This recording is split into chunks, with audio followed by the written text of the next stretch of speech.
All right, guys, it is that time for the live stream show. Happy Sunday night, y'all. Hopefully, you're ready to win some free trips. Hopefully, you're ready to have a good time.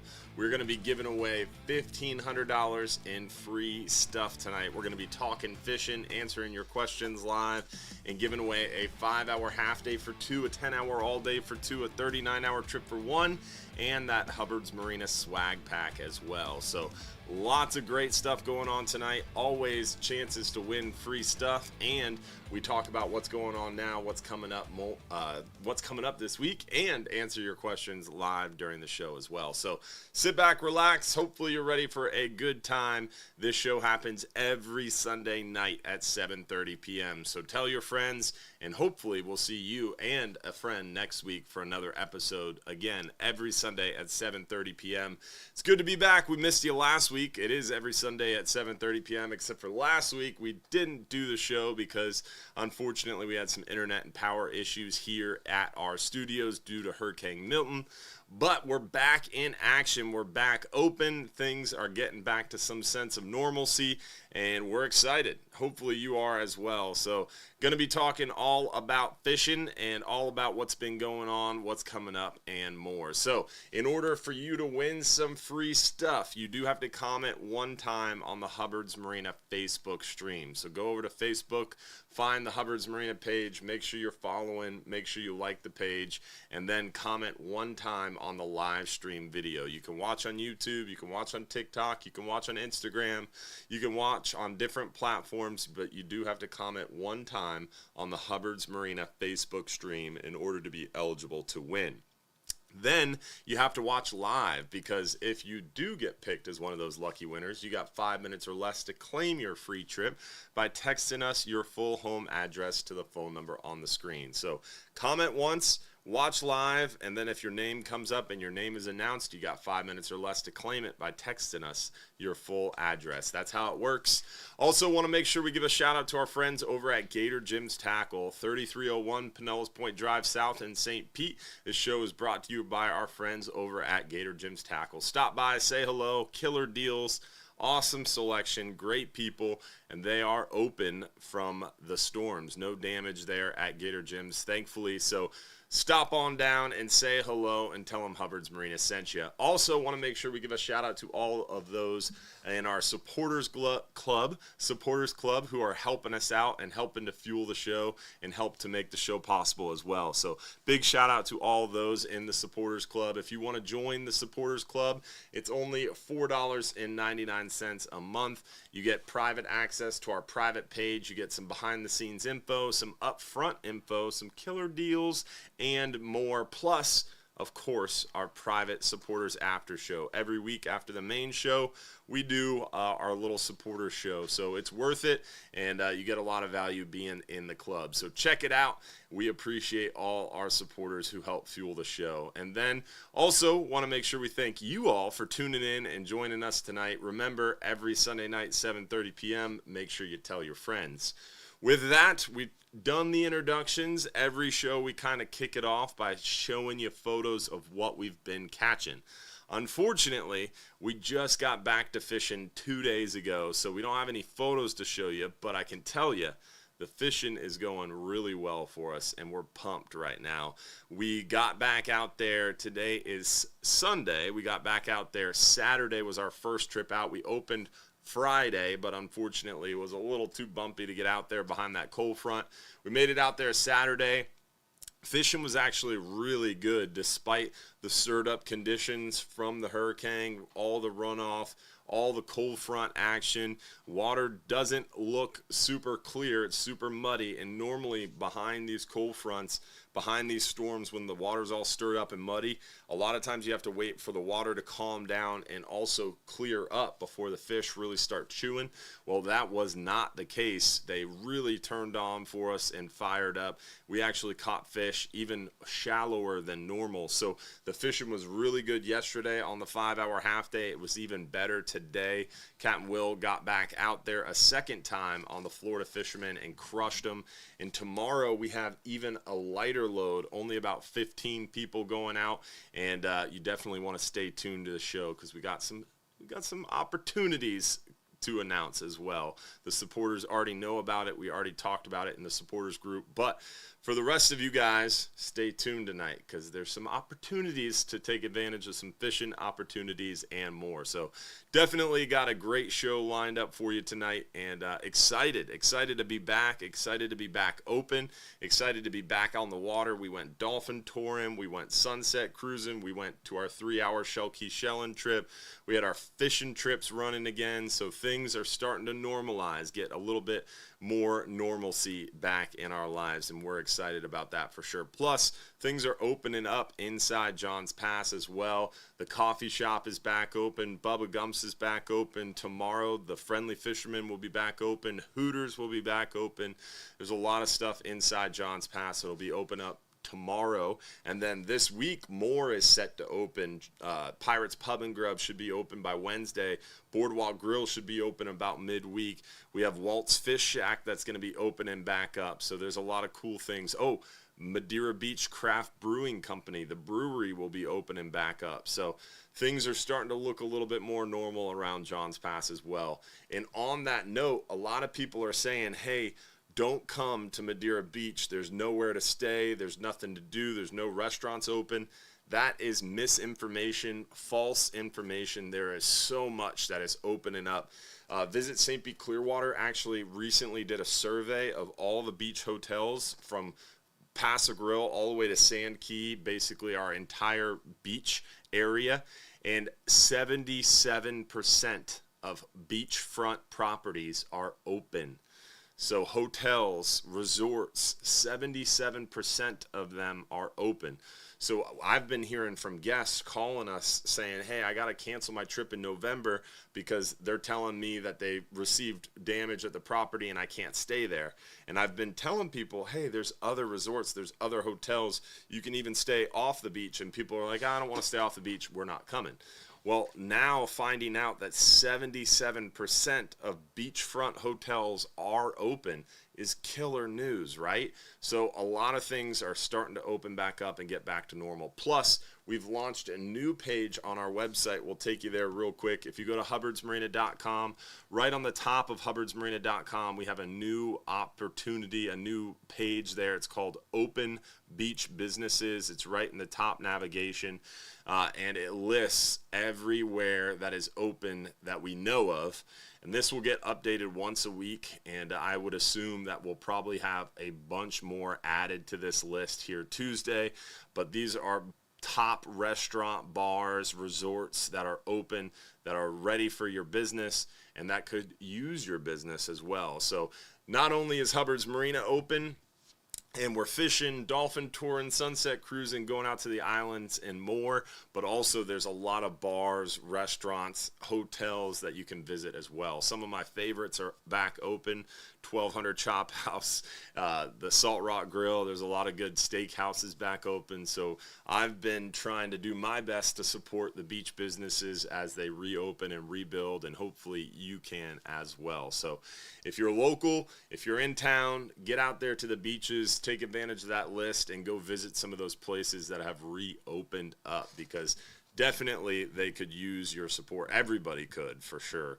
It has been a wild few weeks, but we're coming to the end of it, right? It's been a wild road with Helene and all the damage, Milton and all the wind and all the cleanup and rebuilding and recovering. But that long road is coming to a close, and every day it's exponentially better out there on the beaches. 5 days ago, it was kind of bleak driving down Gulf Boulevard. You're looking around, there's a lot of debris still out there, a lot of sand still out there. But every day, literally, on my drive to and from the marina, it is night and day difference. So really positive news there, and very exciting. So not only are the fish biting, not only is the weather good, not only do we have super light loads, but there's a lot of stuff that you can do and take advantage of and help support the community as well. So enough about that. One thing we're excited about is the Friendly Fisherman restaurant is reopening tomorrow. They will be open at 4 p.m., so we'll be able to start sending our guests back over there to get their fish cooked up. So we're super excited about that as well. Lots of good opportunities there. So We talked a little bit about what's going on now. The other thing is the fishing, right? The fishing, that's what we came to talk about. Fishing wise, there's a ton of mackerel around, even with the dirty, stirred up water conditions. Capt Will has ran the half day yesterday, or day before yesterday. He ran it today, and he's running it again tomorrow. And he stated there's bait everywhere out there. He saw blackfin tuna, he saw bonita, he saw mackerel, and even thinks he saw some kingfish around. So we're going to be doing some trolling, some flatlining. You can go out on that 5-hour half day and have an opportunity to catch mackerel on the way out and way back, maybe even a kingfish while flatlining. And we've been crushing the gray snapper or white grunts. And the big news that I want to announce tonight is we have our bait tanks back open again. So tomorrow we're going to be getting a delivery of live shrimp. We're super excited about that because you know what also is happening right now? Water has cooled off. We got our first cold front. Those hogfish should start getting really concentrated for us again. Things have changed near shore for us. So Captain Will, like I said, was out there on the half-day trip, and I was talking to him quite a bit, and he said that there's huge areas where we used to have ledges, where we used to have hard bottom, that is now soft sand bottom. So what happens when these big storms roll through and we have 30-foot waves on our beaches? It takes whole areas that used to be hard bottom and ledges and good structure, covers them with sand, and then uncovers new area. So now it's exploratory mode. We're driving around finding new bottom, new ledges, and the fish are just choked up because a lot of fish got displaced. And when these storms happen and it gets all stirred up and makes these fish move, they congregate on structure. So the ocean or the Gulf topography has been manipulated and changed by these storms, and it's going to move these fish, and it's going to keep these fish concentrated and make them easier to catch. So tomorrow's half-day trip should be stellar fishing. Tuesday's half-day and Tuesday's 10-hour should be stellar fishing. Let's pop on over to our website page. Go to hubbardsmarina.com. We're going to hit fishing trips, and then we're going to hit that second option, weather links. We're going to look at the 5 and 10-hour forecast area, then inshore report. It's been bumpy and breezy, but we're taking the Florida fishermen, and it has been beautiful. So today they were saying 3-foot waves with a 4-second period. The forecast has actually been off. It's actually been a lot nicer than they forecasted. Today was a pretty nice day out there despite the breezy conditions and the bumpy seas. On the big Florida fishermen, it's not bad at all. And tomorrow's even nicer. They're only calling 2.5 foot with the same wave period. So should be a nice day out there tomorrow. Still a little breezy, but that has been keeping us nice and cool out there. Tuesday, it calms down even more, gets closer to 2 foot. Wind dies down a little bit. Wednesday looks spectacular. Thursday looks picture perfect. Friday, it does not get any better, Thursday and Friday. So really the best weather days are Thursday and Friday, but Monday, tomorrow, Tuesday and Wednesday all look really good too. So weather is only going to get better. Fishing is only going to get better. And it's going to be a great week to get out there on the water. Before it starts to blow a little bit this weekend, there is going to be another cold front that's going to be rolling through this weekend, it seems. So it's going to get a little chilly there second half of the weekend, and we're going to get a little bit more of a renewed breeze. But it doesn't quite get super bumpy until after the weekend, thankfully. So we should be able to get our weekend trips in despite that cold front, and potentially that might make the fishing even hotter as we approach the weekend with that cold front approaching. And remember, these fish, they bite really well ahead of those cold fronts as they roll through. So potentially not only great fishing all week, killer weather Thursday and Friday, but also as that cold front rolls in, the weekend fishing might be pretty darn hot. So I don't know what else to say other than if I was you, I would come out to the beaches and support local businesses, shop small, shop local, take advantage of the lighter loads. And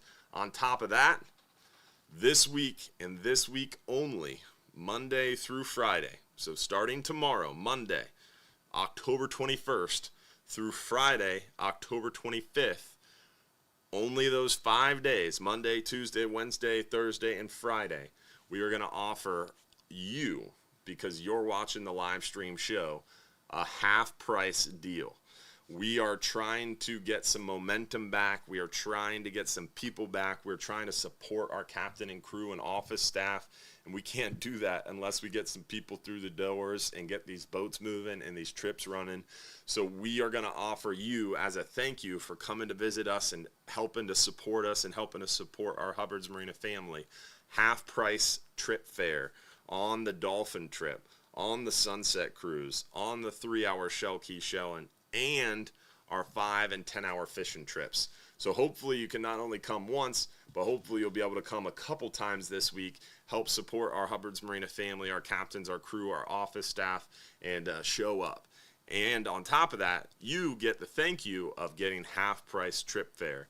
Coupon code is live show, all one word, live show. That's the coupon code. You got to book online. Book online now. Monday through Friday, half price on any of those trips. 5-hour, 10-hour Dolphin trip, Sunset, and 3-hour Shell Key shelling. Monday through Friday only, coupon code live show. And that works for an adult trip fare. So not only tonight are we giving away $1,500 in free trips, we're also going to give away, everybody gets half price this week only. So big shout out to you for watching the show, and a big thank you for anybody who can come support us. Tomorrow's half day only has 14 or 15 people on it. Super light load tomorrow. Going to be great fishing. We're going to catch those mackerel and kingfish. So come join us tomorrow on the half day. Join us again Tuesday for the half day or 10-hour all day. Going to be awesome, awesome, awesome opportunities. So I wanted to make sure we started off on that high note. Now, let's get into some questions. Hopefully you have questions for us. If you do have a question for us, if you want to say hello, drop a text to the phone number on the screen. So if you comment, I can't see your comment. We're streaming to multiple Facebook pages, TikTok, Instagram, YouTube. We're streaming all over the place. So I can't see your comments unless you text us at the phone number on the screen. So if you want to get involved in the live show, shoot us a text. With that, we're going to get into your questions, but before we do, we're going to go ahead and do our first giveaway of the night. Let's go ahead and do our, let's do the swag pack first, the Hubbard's Marina swag pack. Lucky winner is going to send us their home address and their t-shirt size in order to claim that free trip. So, lucky winner of the Hubbard's Marina swag pack is Christina Ray. Congratulations, Christina Ray. You got 5 minutes or less to text us your full home address to the phone number on the screen and your t-shirt size so we can send you out that Hubbard's Marina swag pack. All right. With that, we're going to get into your questions. Do you know anything about fishing up north for black sea bass? No idea about it, really. I mean, I would like to do it, but I am a Florida born and bred angler, and I get cold very easily. And I see those photos of those big sea bass that they catch in the Northeast, and it looks fun, but it also looks very cold because everybody's wearing rain gear and they're bundled up. So I think I'll stick to Florida. And if I want to go fishing somewhere else, I like going south to the Caribbean or to the Pacific, Costa Rica, Panama. I'm definitely still on the hunt for one of those big marlin. So I think I'll skip on the cold weather sea bass. I might be talked into some of that up north striper fishing, or maybe a bluefin tuna trip.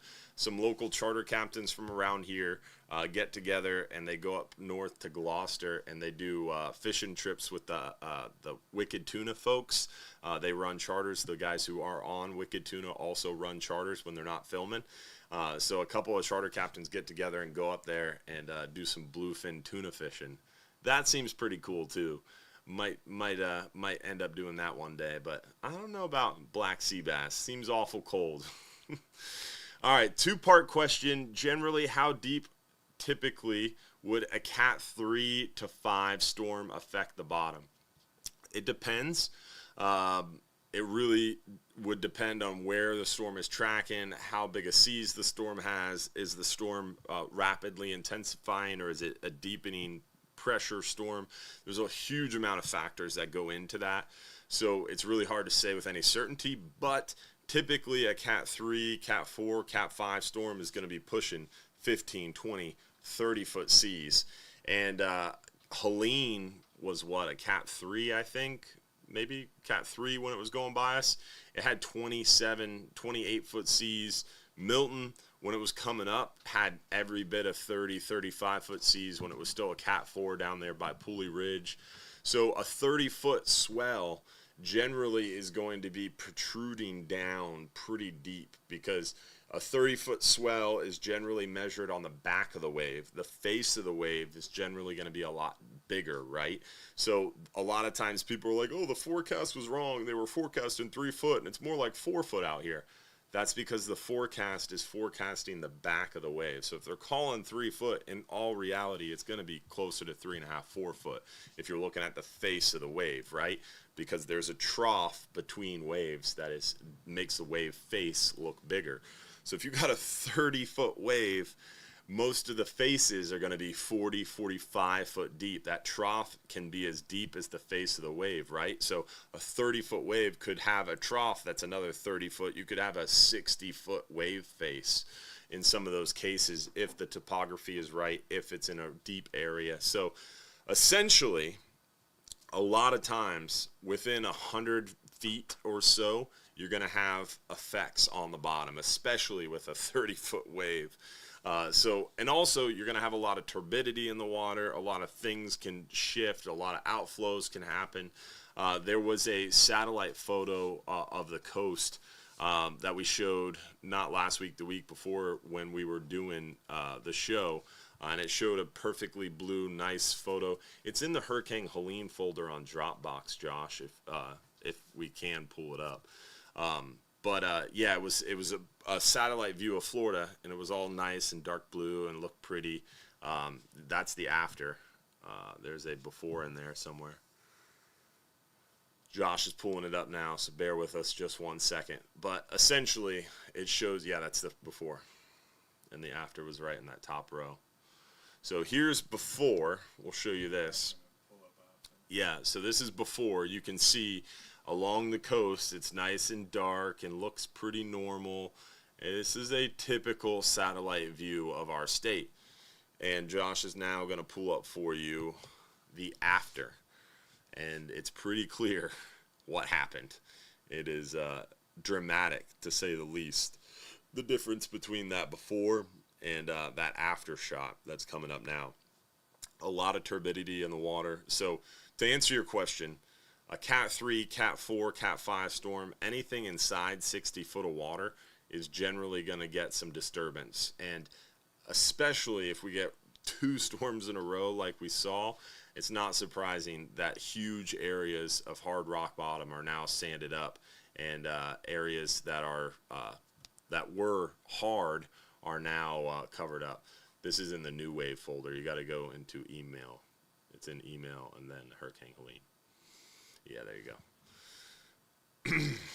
So definitely, I would say anything inside 60 foot. So here's the after photo. We showed you the before. Here is the after photo. You can see from essentially Port St. Joe, the tip of Florida, all the way down to the Keys is just sand. This is the West Florida shelf. So the West Florida shelf extends to the 40 fathom break. So basically 40, what's 4 times 6? 240 foot. So basically everything inside 240 foot of water was just totally sanded up, turbid, mixed up conditions. So, I mean, pretty impressive the amount of movement that the water had. Now, I'm not saying out in 240 foot of water, those ledges got covered up. That is virtually impossible. But all the stuff inside 100 foot of water got stirred up, and all that sand spread out in the water column. And even today, if you pull up Facebook, Josh, and just pull up, open up Facebook, and then look up Brian. If you type in just Brian, it should, just hit that. No, just Brian by itself. And it should bring up the meteorologist posted this cool photo today. maybe type in meteorologist Brian, and it's Bryan. Yeah. I should have had this ready, but I just thought of it because we were talking about, that one. Yes, perfect.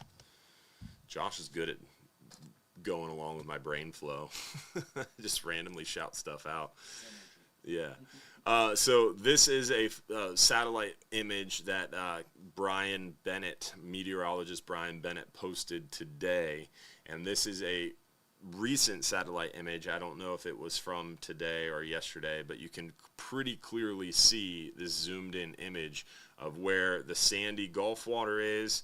You can see some dark blue normal Gulf water mixed in with that sandy Gulf water, and then this green mixed in low salinity, high freshwater content runoff that's running out of our bays and river systems and estuarine systems, and all the runoff that's happening. He said over 1 trillion gallons of rain fell on the Florida Peninsula during Milton. Much of that tannin, nutrient rich, and potentially contaminated water runoff is now visible in the Gulf. And that's what he's pointing out in this photo. Pretty wild. Pretty awe-inspiring.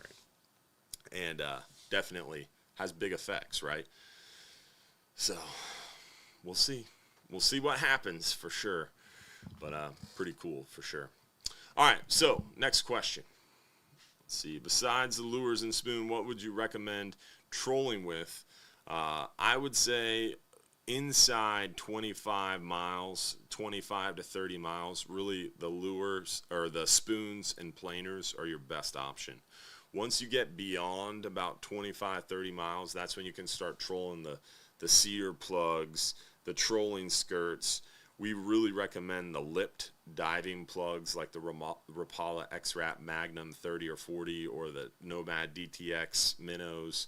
The lip diving plugs are just simple, but there's some skirted plugs that work really, really well too. But they get a little bit more fancy, and you got to know what you're doing to run them. And there's so many varieties of the skirted plugs. You could do like a simple cedar plug. You could do some dredges as well. So there's a lot of options for you for trolling. But inside 25 to 30 miles, you can't beat a #1 planer and either a squid spoon or a king spoon. Drone spoons are kind of my favorite by our friends over at Mirror Lure. Speaking of Mirror Lure, we've got Captain Mike Anderson on the phone. What's up, buddy? What up, wild man? How are you? Doing good, man. Talking about fishing finally. We're back. We're fishing. We're catching fish. That's a beautiful thing, yeah? It is a beautiful thing. So how are you, man? I saw this morning you let the two wild men off the leash, and Mike Mahoney and Ben Marshall were in studio by themselves. It's a little unnerving when I call expecting you to be there, and I get those two guys. Well, I'm in Unadilla, Georgia. Just got done with my first sit in the tree of the year. So. Oh my gosh, we've lost him to the woods, guys. I'm surprised you haven't called. Well, I thought about not calling, but then I thought, Dylan's my buddy. I should call him. So you are on a deer hunt right now, and you've found service to call us. We feel honored. Yeah. Thank you very much. Yeah, we got service. I got service here at camp, and just pulled in, and yeah, we're getting ready to eat some grub and then get a good night's sleep and get in the tree before the sun comes up tomorrow morning and watch the good Lord get everything to come alive. Beautiful thing. So nice up here. It's getting cool. Did Ben do the show and then drive up there to meet you, or are you up there by yourself? No, I'm up here with another guy from camp, a buddy of ours, Bill Van Bever. Oh, I got you. Ben wasn't quite ready to come up yet. He's going to come up in the next couple of weeks. So he's going to hunt more in November. I normally don't hunt in October either, but I had it scheduled. And a buddy of ours, actually, a buddy of mine and Ben's, Captain Dale Fields, was going to be my guest up here. He's going to stay in Ben's camper, and he used to be part of our lease. And he got hit pretty hard from the storm. Ooh. And just couldn't break away. So unfortunately, we didn't get to hunt together this trip. But I had it in the books. I had it scheduled. It's kind of windy, so I was thinking, fishing is going to be a little tough anyway. So I might as well go up there and sit in a tree and enjoy my deer lease a little bit. So nice. That's what I did. But I'm looking forward to getting back and getting on the water. We got our big Florida Gator Builders tournament is going to be this coming up Friday. We're still going to be able to get that thing in. It looks like we scheduled our Habitat for Humanity tournament. I was able to move all the charters that I lost, kick the can up the road a little bit, got everybody scheduled. So, nice. Hopefully we can get a break. It looks like the next, at least the long-term forecast looks a little breezy, but hopefully we can get that to settle out a little bit and get back to doing what we do. So are you sitting in front of a feeder tomorrow? I am going to sit in front of a feeder tomorrow. Yep. Right. I sat in front of a feeder tonight, saw a young 8-point buck and a big doe late. Yeah, it was a little warm. Mosquitoes were a little tough. I'm not a big fan of hunting when it's warm. I like to hunt when it's cold and the mosquitoes aren't out. So you don't hunt in October. You don't hunt when it's warm. This list is getting normally long. by the time. Well, when you get into Georgia, normally November, December, and January are pretty cold, or colder than what we have. Yeah. And the mosquitoes and the bugs ain't an issue. Heck, the snakes ain't an issue. It's too cold for the snakes. So, but I shot big deer last year up here in October, and last year's first year I came in October, so I went ahead and scheduled it. And like I said, it's weird because it's been a little while since I caught a fish. I'm ready to get back on the water and kind of do what we do here. So getting great reports, man. There's so much bait around. So I got to believe that bite, especially as we get away from that full moon, is going to really fire off. Yeah. Backside of the full moon's coming up this week. We got another cold front potentially kind of end of this upcoming weekend, middle upcoming weekend. So not only are we backside of that full moon getting further and further from it, water's calming down and clearing up, and we got that really nice weather window there Wednesday, Thursday, Friday, and ahead of another cold front too. So I think it should be a great week to get out there on the water. And the redfish have been thick from what you've been hearing, what I've been hearing. Really thick, yeah. Even in John's Pass this morning, they were catching redfish. The snook kind of thinned out a little bit on them, but the redfish got super thick. Those schoolie size, 18 to 24-inch redfish. Pretty cool. The whole west coast of Florida is covered in that size redfish right now. That's awesome. There's some schools of your big breeders too, but it really does my heart good to see all them 18 to 24-inch fish. That's a really, really good sign for, the next couple of years. We're going to have some really big schools of those big breeders back around, and that's going to really help us out a bunch. CCA Florida and Duke Energy did a great job getting all those hatchlings placed all up and down the west coast of Florida. Last time I was in Crystal River, same thing, a lot of 18 to 24-inch fish. Last time I was down in Charlotte Harbor, same deal, a really good number of 18. We saw a school of 18 to 20-inch fish. I don't think I've ever seen them schooled up like that. I've caught them in the wintertime on some dock lines where they were pretty thick, where you'd catch 40 fish in a morning, all 17 to 19 or 20 inches. But a whole school of them flew by the boat. I'm like, I was like looking at Capt Nick Fish. I'm like, was that a school of 20-inch redfish? And he goes, yeah. I'm like, that's what I thought. You just don't normally see them all schooled up on a flat like that, but it is. It's really, really good to see. The other thing I think is going to be interesting, and I'm looking forward to it, especially now that I have the 18 KO flat skip. I'm looking forward to, January and getting into that really big trout bite up shallow. We caught so many big trout, early here, or just before fall came in. I'm anxious to see what those fish do, when it gets cold. I really love chasing big trout on Tampa Bay when it gets skinny. I'm anxious to see you with a trout rod in super shallow water on a micro skiff. This is going to be on TV, right? You're going to film an episode in this? We had an episode in last year's show. It's aired? I missed it? You missed it. I'm gonna have You're to, not paying enough attention. Which episode is this? I'm going to look it up. Waypoint TV. It's one of with Captain James Kerr. We caught redfish all over, a bunch of trout too. Nice. It's called Kerr Bar. Okay. Actually, KERR Kerr Bar. That episode, and it's on Waypoint TV. I'm gonna watch that. And we're in the skiff, buddy. Don't watch it on the way home. Watch it when you get home. Safety first. Josh can drive.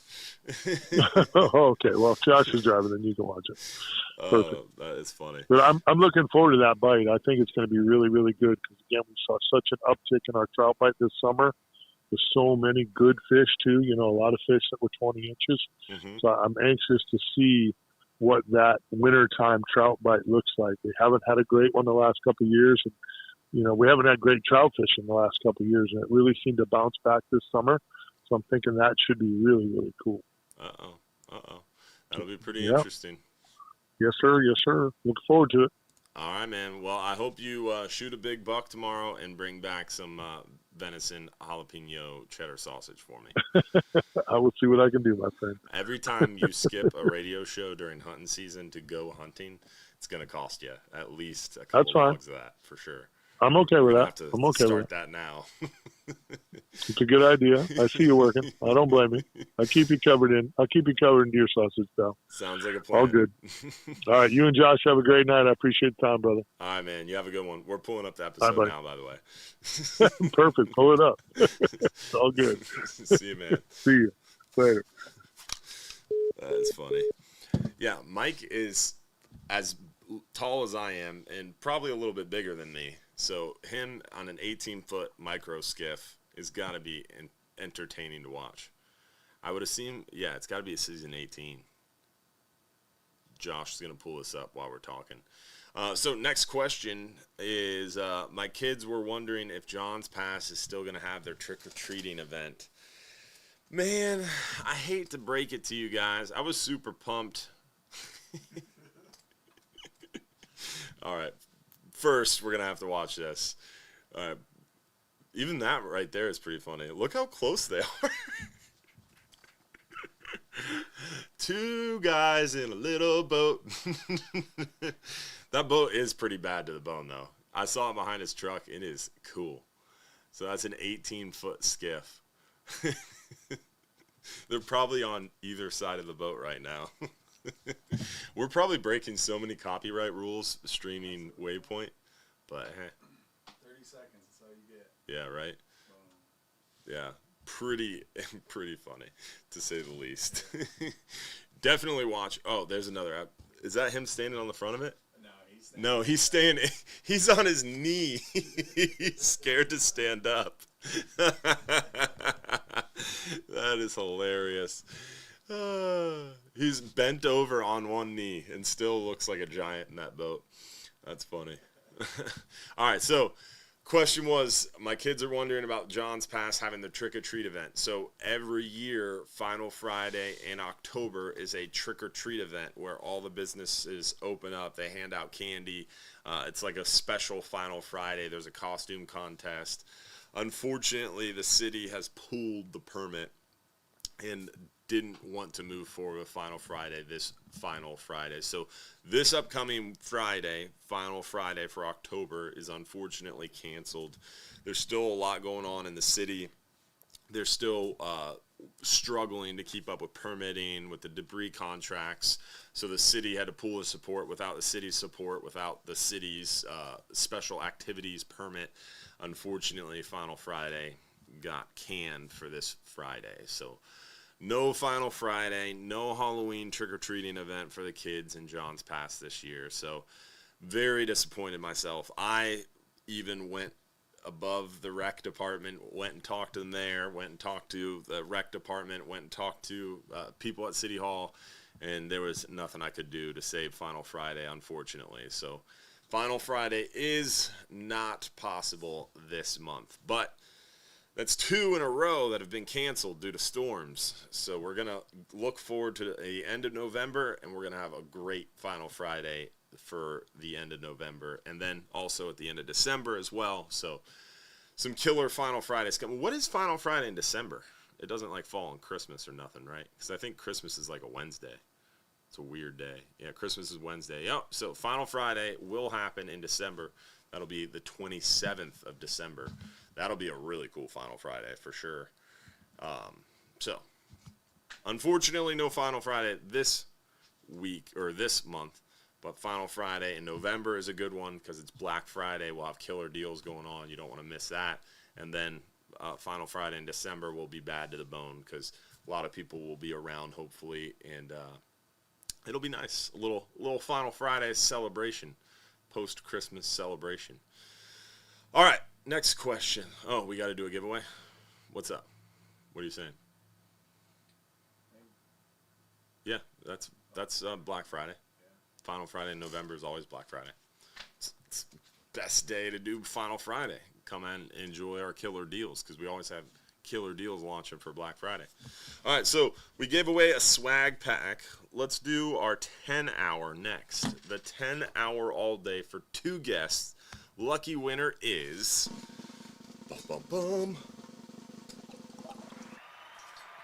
Susan Brittis. What's going on? Congratulations, Susan. She's ready to go fishing, and now her and Philip are going on a 10-hour. Congratulations, guys. All right. Remember, you got 5 minutes or less. Text us your full home address to claim it, Susan. So 5 minutes or less. What was that about? Red Tide? Someone asked about? Man. So many questions. Red Tide makes the news one time, and people love to ask questions about it. I get it. I'm not mad at whoever asked that question. But it's just everything we post, every time I talk about the fishing, someone's like, oh, red tide. I get it. There is red tide in the area. We just had a hurricane. I talked about before Hurricane Helene how it's probably pretty likely we'll see a red tide outbreak. Then we had Hurricane Milton too. So yes, there was a little bit of red tide out there. I've heard, if you look at the red tide page, there's some pretty scary maps, and that's what's being shared on social media. And that's what's scaring people, I think. But it definitely is not what you might have heard. You just add promo code Josh right there, and then it's live show. It's got to be an adult trip fair. So someone was saying they were having trouble getting the promo code to work. Try all caps. Maybe they made it have to be all caps. Doesn't seem to be working for the Sunset Cruise. We'll have to fix that. Interesting. All right, can you pull up, just type in to a new tab, FWC red tide status. Yes. Perfect. All right, so if you look at the Red Tide website, there's some scary maps that have been making rounds on social media. This one is the one that loves to be posted. People love posting this photo. And it's awful scary looking, but then when you look at this view product, good old NOAA, good old federal fisheries, they love scaring people. Let's see if it loads. There it is. So people love sharing this one on social media. It gets a lot of likes, and people have been clipping it and posting it to their stories and talking about how red tide's killing everybody. So it's definitely looks scary in this image.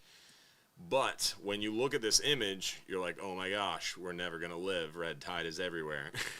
And this is what's been making the rounds on social media and what's been freaking people out.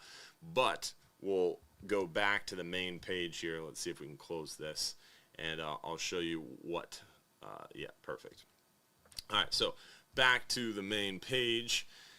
So not looking at that scary satellite bloom map. If you look at the actual report or map for Southwest Florida, they overlaid the satellite image. Of course, bad example. All right, daily sample map.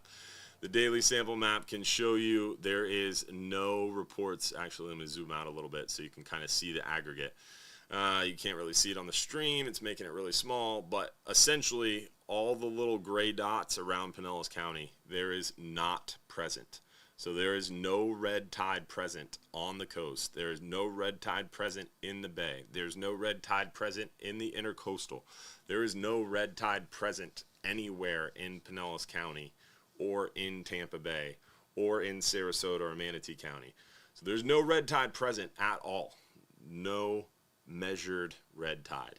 The only red tide that is being measured are some super low levels off the coast of Central and South Pinellas and some high concentrations, only one high concentration off the coast of Northern Pinellas. So there is red tide around, yes, but people are sharing that one map and scaring everybody and, oh, it's the end of the world, the sky is falling.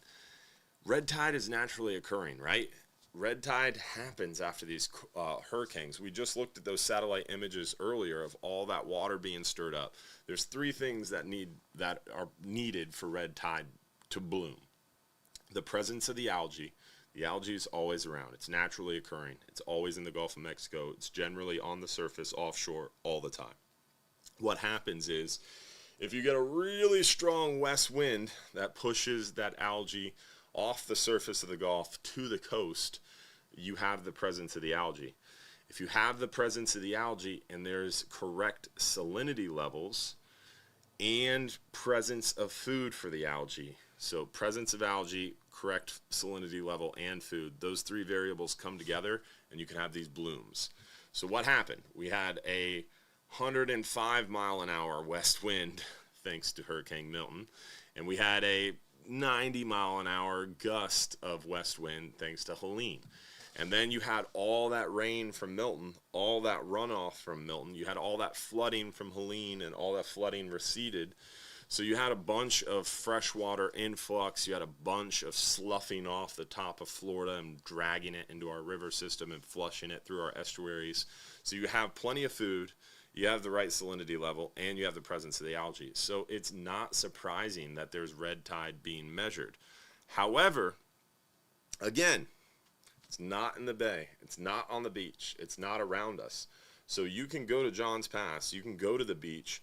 You can go to the island. You can go to the bay. You can enjoy time out in the water, and you will not notice red tide. There's no dead fish. There's no issues going on. It is unnoticeable. Red tide is unnoticeable in the area. So it is off the coast, but it is not in the area we're fishing. Like I said, we've been fishing the last 2 days, no problems. And we see for the next 7 days, there's a persistent east wind. That east wind is not the greatest because it makes it a little bumpy offshore, but it is keeping whatever is blooming out there off the coast. So potentially, hopefully, it'll stay off the coast, and hopefully it'll stay out of our way and off our beaches, and hopefully get blown apart and broke up a little bit. So all good news on that front. Did I hear the ferry to Egmont Key will be out for a long time? No. What you may have heard is our ferry to Egmont Key, our Shell Key ferry and Egmont Key, that ferry that runs from Fort DeSoto County Park, is currently closed until the end of October. Unfortunately, the county parks around, this is pretty funny. So, government. It's always funny when you start that way, right? So small government, city government, is pretty nimble. They can get things done sometimes, and it's not quite as difficult to work with. County government can be much slower, a little bit more tricky, and a little bit more arduous to work with. State government is a challenge. Federal government, good luck. It takes 6 years to get anything done. So, the Egmont Key Ferry operates from a county park with a county contract, navigates federal waters to a state park that is managed by the U.S. Federal Park Service. And then also on top of that, there's a refuge, a federal bird refuge. And then on top of that, throw in some federally managed U.S. Coast Guard pilots who have houses on Egmont Key. Then on top of that, throw in a state park operated ranger who lives out there too, and then throw in some historical lighthouse and forts in there too. So you have the state, you have the feds, you have the county, you have Parks and Wildlife, you have Refuge Service, you have Coast Guard. Everybody wants to be in charge. And it's pretty comical. So all our trips are running except for Egmont Key and Shell Key ferries. Right now, the county parks, no county parks in our rural area except for 2.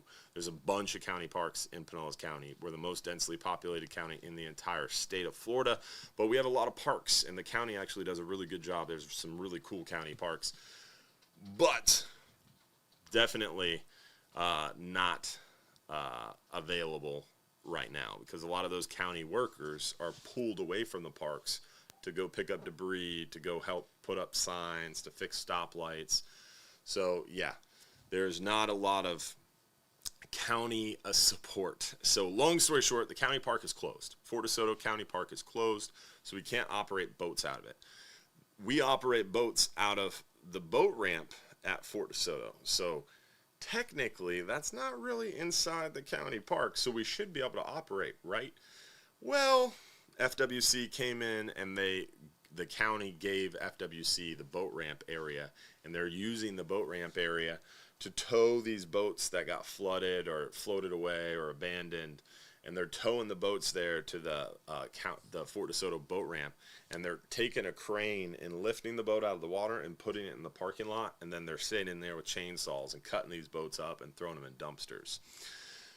So it's a boat salvage area. So long story short, Egmont Key and Shell Key ferries will resume.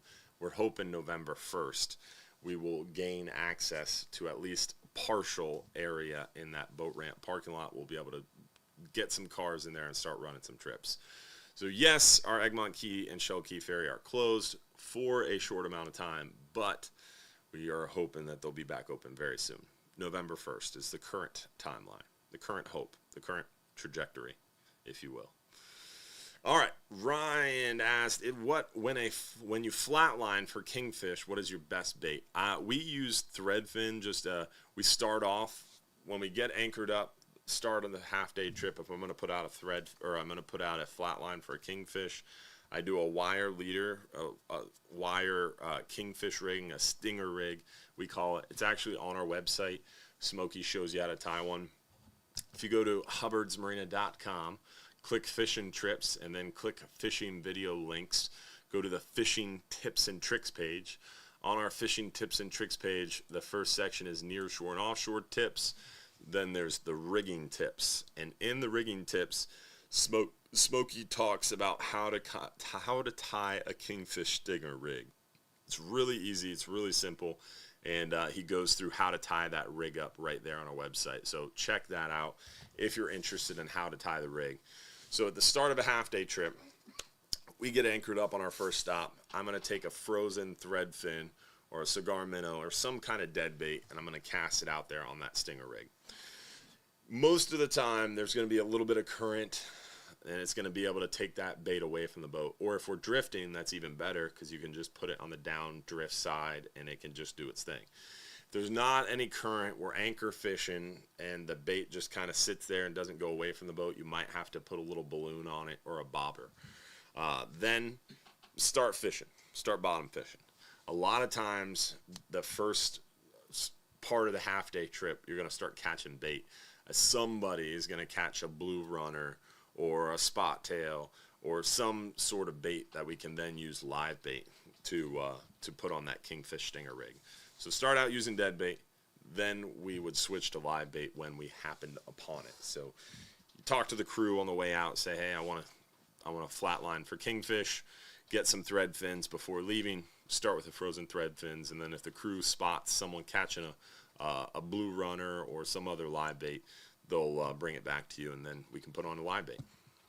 So that's what I would do to flatline for a kingfish during these half-day or 10-hour trips.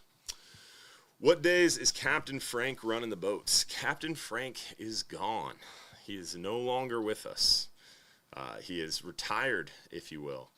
I made it sound like he passed away there. Sorry. Didn't mean to scare anybody. He left. His other half, Crystal, has some property up in Tennessee, and so they have moved up there to start becoming farmers, I guess you could say. I don't know.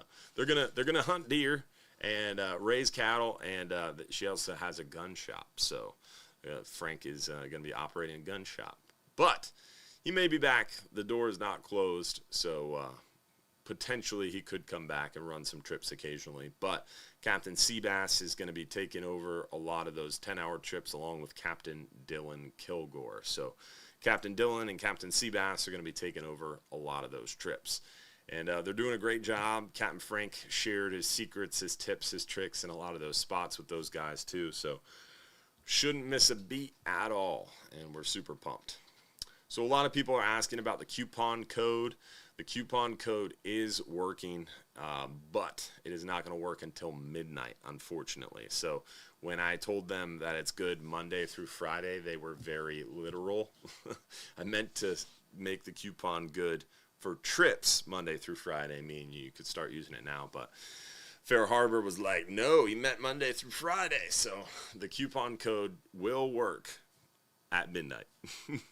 So you can book tomorrow's trips at the discounted rate, but you got to wait till midnight to do it. No, I'm just kidding. We'll send an email and they can fix it. So bear with me 1 second. Can you make the coupon code able to be used now to book for trips Monday through Friday?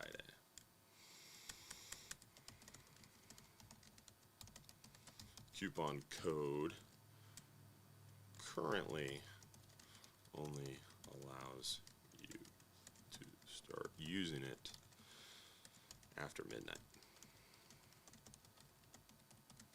Want guests to book now for tomorrow, please.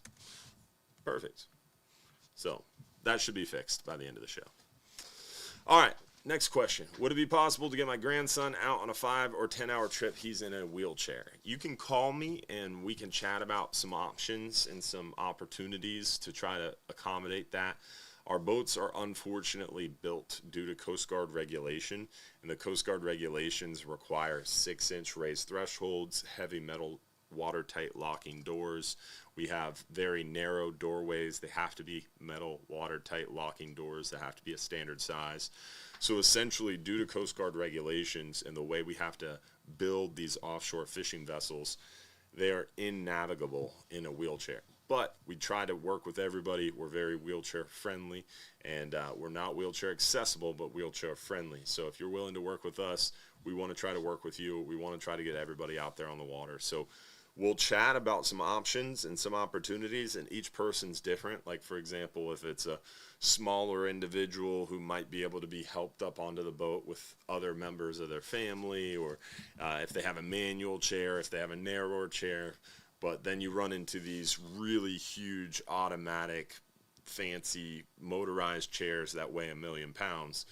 That makes it a little bit more tricky because they're really wide and they generally can't go up the gangway, that kind of thing. So we want to try to work with everybody. We want to try to make that possible. But it's, as long as it's really good weather, as long as you're flexible and you have some flexibility, we can always work with you or try our best to. So give me a call. We'll chat about it.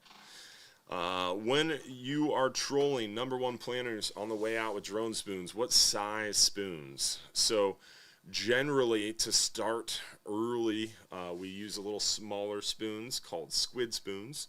And we sell them all in our shop, so you can get them right there at the dock. Then as the season progresses, as we see bigger bait, we start trolling the drone spoons, which are like the 6, 8, 9-inch spoons. But we do have all the spoons in our shop, so before you get on the boat, we can show you where the planers are, where the spoons are, where the wire is, how to tie the stinger rig, all that good stuff. So definitely can help you out with that. And to answer your question, the smaller spoons are better for the mackerel. The bigger spoons are going to be better for the kingfish. Generally, we see a little bit more action on the smaller spoons early when there's smaller bait around, and then better action on the bigger spoons later when there's bigger bait around. But it's hard to say with the way the water's so muddy. It's hard to say the size of the bait right now. So generally, we kind of troll a little bit of both. We'll troll a small one and a big one. We'll kind of see what works well. And also the colors. The colors, one day the pink is working, one day blue is working, one day red is working, one day is green's working. So a lot of times you put out a spread, right? You put 2 or 3 or 4 rods out, and you'll put a mixture of colors, a mixture of sizes. And a lot of times on the way out, you see, all right, this one got hit, this one got hit, this one got hit. And it's like, oh, they're only hitting that blue one that's 4 inches. Then, all right, so we start switching out other rods to that same lure, right? So it's kind of trial and error, and it changes day to day. That's the joys of pelagic fishing. It's not like bottom fishing. It changes with currents. There's so many other variables, and those fish move around a lot. So definitely a lot more changing. Is it worth it to buy bottom fishing rigs for trips 3 to 4 times a year? Those with their own rigs almost always seem to catch more than me on a rental. I know it's very likely because of me. It's a difficult question, right? Rental gear works well. It gets the job done, but it's not super advanced tackle. People who bring their own tackle generally catch more than you, not necessarily because of the difference in tackle. Yes, the difference in tackle is going to help, but generally the person who invested the money to buy the tackle is someone who fishes more often, right? So if you are spending money on high-end tackle, you probably are going to invest some time into using it and going fishing more often. So if you are using rental tackle because you only fish a couple times a year, and this person fishes so much that they went out and invested $600 in a rod and reel combo, they probably fish more, they have more practice, they're probably going to catch more fish because of that. Yes, the tackle might make a little bit of difference, but ultimately it's experience level. So I would say if you're going to be fishing a couple times a year, it might make sense to invest in some tackle, especially if you have an easy way to store it. If you get like, for example, we have a family that comes down from Illinois, and they fish probably 2 to 5 times a year, and they have a little storage closet where they just have a vacuum sealer and a bunch of fishing rods and a couple tackle boxes. And so every time they come into town, they go up to the little storage closet, they grab out some tackle, and they use it. You could do something similar to that. If you have a house here, if you're somewhat local, buy some tackle. I would recommend it. Especially for the 5 and 10 hour trips, the spinning rods and reels, they're going to be much more affordable. You can get a pretty nice spinning rod and reel combo for $300, gets you a pretty nice combo. $500 to $600 is high end. When you start talking about conventional rods and reels for like a 39-hour trip, you start talking about high end is like $800 to $1,000 for a combo, and even upwards of that if you want to get really fancy.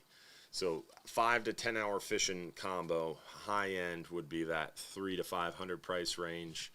That's getting high end. You could get crazy if you wanted to. And then for a conventional rod and reel to like fish a 39-hour trip, then yeah, you're going to be talking closer to that, probably $800 to $1,000 range. So depends on your trip too. All right. Next question. Are chum bags a waste of money for land-based fishing for mangrove snapper? It depends on how you're fishing from land. Are you fishing from the shore? Are you fishing from a bridge, from a dock? Personally, I wouldn't use a chum bag to fish for mangrove snapper fishing from land. What I would do is I'd get out there. If I'm fishing from really a dock, a bridge, a shoreline, anything, I do this a lot with my kids. My kids love fishing for mangrove snapper, and I do too. I have a little trout rod, a little freshwater trout rod. It's super limber, and you hook a little 8-inch mangrove snapper on it. It feels like you got a 20-pound red snapper on a conventional rod. It's fun. But what I do is I get out there at a high slack tide where that water is super clear. Incoming tide just ended. There's not a lot of water movement. It's really deep along the seawalls. There's going to be a lot of water in there. And then what I do is take some shrimp, and I cut up small little pieces of shrimp. If you wanted to get crazy, you could get some chum, and maybe get some some fine, sandy, glittery chum. But just live shrimp or fresh dead shrimp works. And just make sure it's really small. You don't want to feed them. And just slowly start throwing a couple chunks out there, and then a couple more chunks out there, and then a couple more chunks out there. The kids love it. They enjoy doing it. My son often likes chumming more than fishing sometimes. So small pieces of get the smell going, and all of a sudden you'll have a cloud of mangroves, and the water starts moving, and they generally start biting really, really well. The same thing is if I'm fishing 15, 20 foot of water. If I'm fishing on a bridge Same thing, get out there and slack tide, chum a little heavy, and then as that water starts to move, the bite picks up. And then once the water starts moving too much, it's going to be tougher to catch them, especially if you're in deeper water. If you're fishing like a seawall, it doesn't really matter. You can still catch them. But yeah, definitely chumming works. I would say chum bag. To answer the question, is a chum bag a waste of money? If you're fishing from shore for mangroves, yes, it would be a waste of money because I wouldn't use it. I would just be using, I chum with cat food, someone says. There you go. Never tried that. I just use live shrimp. But then again, I have access to a live shrimp tank that has generally got at least 5 dozen dead shrimp in it, right? So I'm a little spoiled with access to shrimp. So cat food seems like a really good option. You could probably even use like canned tuna from the grocery store. That's probably a cheap option too. There's a lot of options. Cat food seems like a cheap one too. All right, so we did our swag pack giveaway. We did our 10-hour giveaway. Let's do our 5-hour half-day giveaway for one lucky winner. 5-hour half-day for one lucky winner. 2 guests, 5-hour half-day. Winner is Andrew Singleton from Lutz. Congratulations, Andrew. You got 5 minutes or less to text us your full home address to claim your 5-hour trip for 2 guests. All right, let's get 1 or 2 more questions in here before we wrap it up. Is a 65-pound ugly stick with a 10,000 pen reel enough to troll on a 10-hour trip? No, don't troll with a spinning reel. No matter the size of the spinning reel, you cannot troll with a spinning reel because the spinning reel has high gear ratios. You will not have the torque to retrieve your trolling tackle while the boat's moving. Remember, these are bottom fishing trips. We're going bottom fishing. We can't slow down every time you hook a little mackerel. So you got to be able to retrieve that fish while the boat's moving. If you get a big old kingfish, we might slow down for you. So you got to be able to have some beefier tackle for sure. So need to make sure that you got something with a lower gear ratio. All right. Next question. Are redfish accessible anywhere from shore this time of year? Anywhere from shore is a little bit of a stretch, but yes, they are definitely more accessible. October is definitely kind of peak redfish time. A lot of people are catching redfish from the Johns Pass jetties this time of year. Let's see, what other questions do we have? Got an idea for Final Friday in December. Everybody brings a gift for kids that don't have parents. Great minds think alike. We do a toy drive every December, and we're going to do it again this year. The toy drive gives you discounted trips. So we will do that again this year, and that'll be a part of Final Friday. So thank you for reminding me.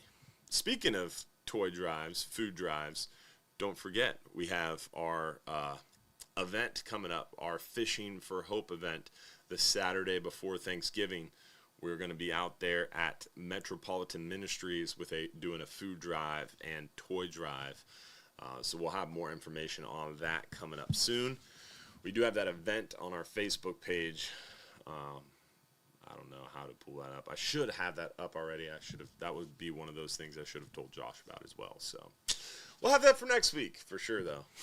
If you go to our events, it might be able to pop it up. We should probably add that to the website too. Now that I'm thinking about reminding myself to ask Josh about it. Saturday, November 23rd, North Rome Avenue. It's going to be a good time for sure. All right. Josh is going to put that link. It's 9 a.m. to 1 p.m. Josh is going to add that link to the Facebook thread there. All right. Last question of the night before we wrap up. Has the topography in the Gulf in the past headed out to the Gulf changed a great deal? I would say, if anything, that the actual channel is marginally deeper than it was. So the channel is actually still pretty curvy and messed up, but it is a little bit deeper. You don't have that little sandbar, that little hump in the dog leg anymore. So a little better, but not much. All right, so hopefully we'll see you out this week. Don't forget, if you didn't win the swag pack, the 10-hour, the 5-hour, we're about to give away our 39-hour trip for one lucky winner. If you aren't one of the lucky winners tonight, you do have the chance to get 50% off a 5-hour, 10-hour dolphin trip, 3-hour shell key shelling, or sunset cruise. Use the coupon code LIVESHOW, all one word, no space, live show, to book an adult trip fare on our website Monday through Friday. Hopefully multiple trips. Hopefully you come Monday, Tuesday, Wednesday, Thursday, and Friday. But we'd love to see you out. We'd love to see you support you. And as a thank you to you for coming to support Hubbard's Marina and our Hubbard's Marina family, we got to get our crew and captains and staff working again.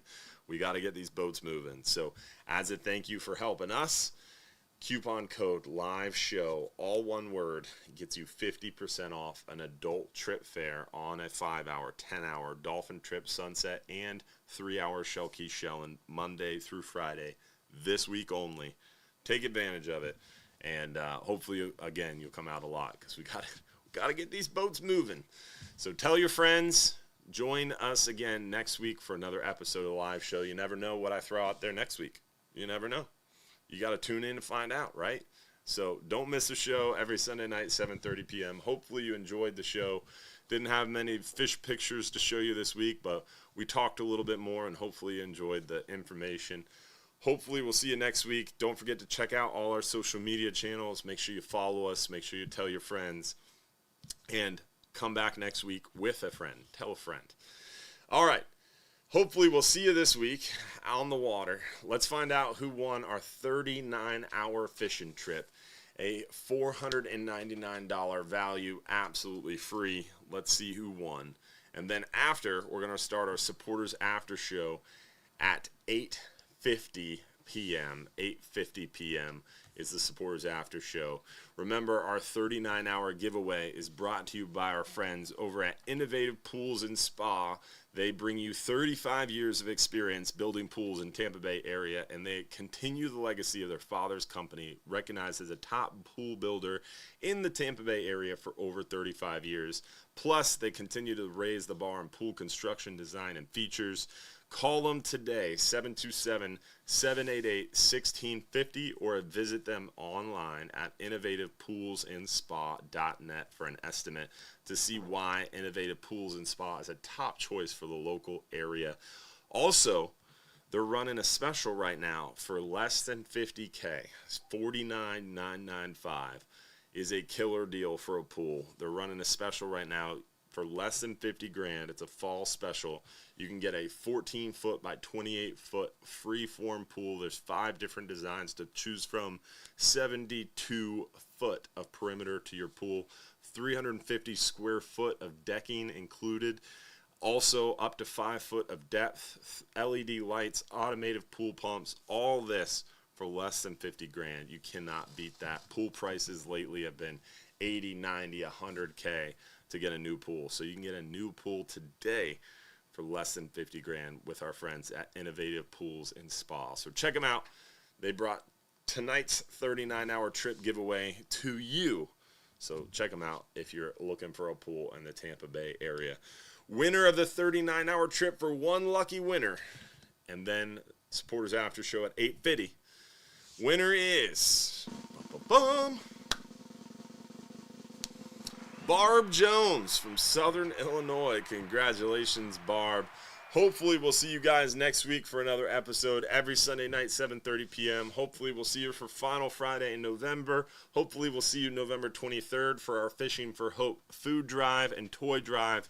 Hopefully we'll see you out on the water, because don't forget, if you're too busy to go fishing, you're just too darn busy. We'll see you for the supporters after show at 8:50. Hopefully you're a part of our supporters club. You're missing out if you're not. Join us. You can join right on the top of our Facebook page. You can join there or on our website in the supporters club group. Hopefully we'll see you out there, guys. Don't forget, if you're too busy to go fishing, you're just too darn busy. Thanks for watching, and thanks for being a part of our Hubbard's Marina family. Good night, y'all.